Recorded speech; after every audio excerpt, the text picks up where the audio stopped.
Hi, I'm Dana Patton. I'm an associate professor of political science and director of the MPA program here at UA.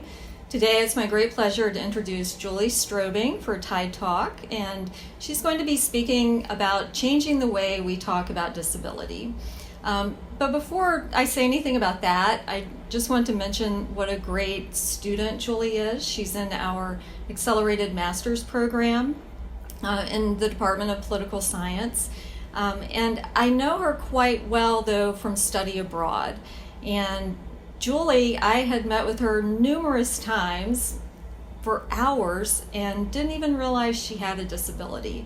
In fact, when someone mentioned it to me, I kind of doubted they were telling me the truth. I was like, what are you talking about?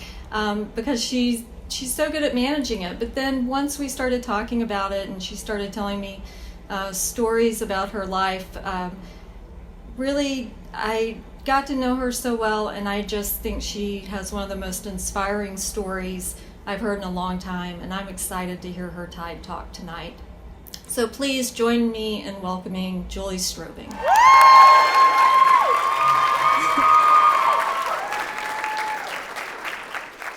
Wow, that's the first time hearing that. I'm going to cry. Okay.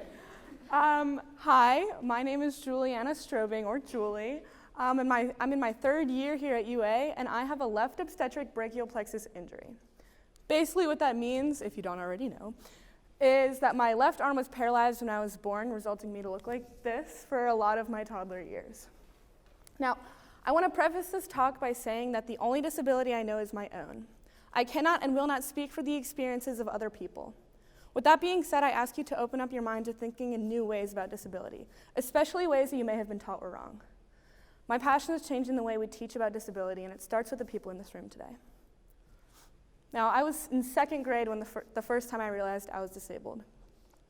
My mom at the beginning of the year had told me to stay off the monkey bars at recess, and having absolutely no desire to hang from sub-zero metal bars, I obeyed. Of course, a girl in my class had to notice that I stayed off the monkey bars and forced me to give them a try. I did, and as you could probably imagine, I fell off pretty quickly on my, paralyzed side, which resulted in me getting all scratched up and having to go home early. Now, this story was one that was passed around my home a lot growing up, and this girl was always depicted as a bully, which is fair. I mean, she bullied me. But now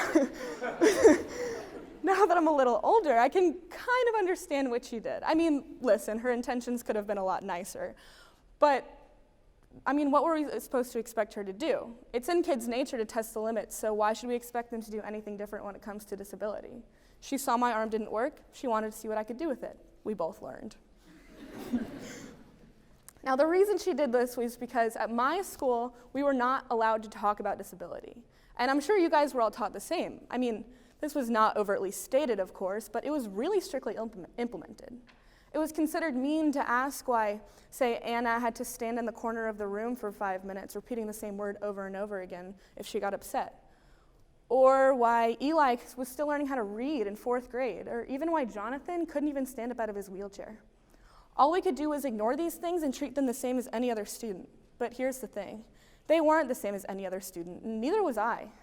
We need to teach about disability in a way that almost normalizes it, because for those of us who have the disability, it's our normal. So how do we do this? Well, it's really quite simple, and it starts with giving kids the credit they deserve regarding how open they are to learning.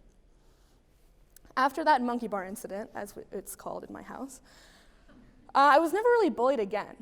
And I know a lot of kids with my injury who deal with brutal bullies every single day, and I feel terrible because I have no idea how to help them since I never really went through their struggle. You may wonder how it is that I never got bullied all through elementary school. And though you may think it was my beauty and charm, there was a little something more to that equation. You see, after that day, my mom knew something had to be done. She came into my classroom once a year, every year that I was in elementary school, and taught my class about my disability. She brought in some of my old splints, like the one you just saw, as kind of a show and tell, and read a book entitled Different Just Like Me, which teaches the lesson that everyone is unique in their own way. Never bullied. We need to start teaching kids what disability is early so that they can normalize it and know about it. After those lessons, my arm was kind of like a personality trait, something everyone knew about, but nothing to really bully about. For example, there was a boy in my 4th grade class who loved baseball. He knew every stat for every player on the New York Yankees. If someone not in the little circle of our class brought up baseball, we all prepared for the rant. It was funny, but we laughed with him, not at him. Same situation. It's gym class and we're playing basketball. Everyone knows I can't defend on the left side, so when a kid cuts to my left and shoots the winning shot, and everyone on my team laughs and calls it cheating, it's funny. It's not mean, it's just a good, fun, wholesome laugh. 4th grade, 8 and 9 years old, and we had the respect and maturity to joke about disability in a non-bullying fashion. Give kids the credit they deserve. We're not gonna stop bullying through cute little skits or videos. We're gonna stop bullying through education. Now, I know that treating a disability like a personality trait may seem like a bad thing, but really it's the perfect way to treat it. You see, it's right in the middle between ignoring it and letting it take over your life. Ignoring a disability, in my opinion, is worse than the disability of itself. By doing this, you take away the equity of giving the person with a disability the resources they require. You make it feel like it's almost their fault that they're at a disadvantage. Now, on the other hand, letting a disability take over your life is just a shame and a waste of time. We all have more than one personality trait, and we wouldn't let one take over our whole lives, so why would we let a disability do that? Now, I want to take this one step further. I have had a disability for my entire life, and I can tell you with absolute certainty that it can be hilarious. I credit this next part of the talk to one of my favorite stand-up comedians, Daniel Sloss. In his Netflix special entitled Dark, if you haven't seen it, it's really good, you should. He talks about his younger sister, Josie, who has a severe case of cerebral palsy. He makes several jokes about her and her disability, and when the crowd really recoiled at one, he said, and I quote, "Who are you being offended on behalf of? It's not you, it's not me. You're being offended on behalf of my sister, my sister. She didn't ask you to do that. I didn't ask you to do that. When you react that way or get offended to the way I talk about my sister, it's your way of telling me that you think that the way I talk about her comes from a malicious or angry or hateful place. You have no right to tell me how I feel about my sister. I'm very aware that I love her, so I'll describe her in any way I please. Get off your high horse." End quote. Though he's a little more abrasive than I could not agree with him more. I grew up with 3 older siblings, and what better way to deal with their little baby sister having a disability than to joke about it? Over the years, it became kind of like a game. By the time I was in high school, these jokes were brutal. One time in high school, I was deciding which foreign language class I wanted to take, and I was talking about it with my mom, and my brother was in the other room, but there was no wall separating so he could hear. And I said that it might be interesting for me to take sign language. Well, impressively fast, my brother shoots in and says, "But Julie, wouldn't you doing sign language kind of be the equivalent of having a speech impediment?" Genius. I mean, if I'm laughing too, then what's the harm? I was given this injury and there's nothing I can do to fix it. So really the best thing I can do is laugh about it. Here's why. I deal with chronic pain every minute of every day, and I probably will for the rest of my life. It's exhausting and infuriating. There's literally nothing funny about it. But when someone makes a really clever joke like that, I can just let go for a second.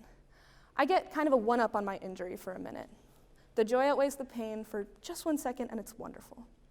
Now, when I say joke about disability, I do not mean make fun of people with disabilities. The difference here is that only people who I love and who love me are allowed to make these jokes. If you poke fun at someone's disability who didn't give you explicit permission to do so, congratulations, you're a bully. Keep in mind that my disability personality trait comparison is not perfect. Loving baseball does not cause pain, distress, or harm. Disabilities do. They can be dark and scary. In fact, they're usually dark and scary. Any parent of a child who has a disability will probably tell you that the scariest day of their life was the day they found out about their disability. It's almost never fun. Keyword almost. Because those brief moments when you can just let go and laugh about it, those are enough to keep you going each and every day. I'm going to leave you guys this evening with one last quick story. When I was a senior in high school, I had basically reconstructive shoulder surgery on my left side to try to alleviate some of this chronic pain. I was placed in this cast I called the Purple Prison. Yes, that is a bar connecting the two pieces. You're seeing that correctly. And yes, I did have to walk sideways through most doorways. This was my life for 6 weeks at the joyful age of 17. I was miserable. One day while I was in this cast, I decided to go over to my friend's house to hang out. We were sitting on the ground and, I thought it'd be wise to lay down on my back, not realizing that there was absolutely no way for me to get back up. When I realized this, I obviously started panicking and thrashing my 3 free limbs and yelling that I was turtled on the ground and couldn't get up. My friend's first instinct was not to help me up, no. It was to grab their phones and record me, resulting in this lovely video.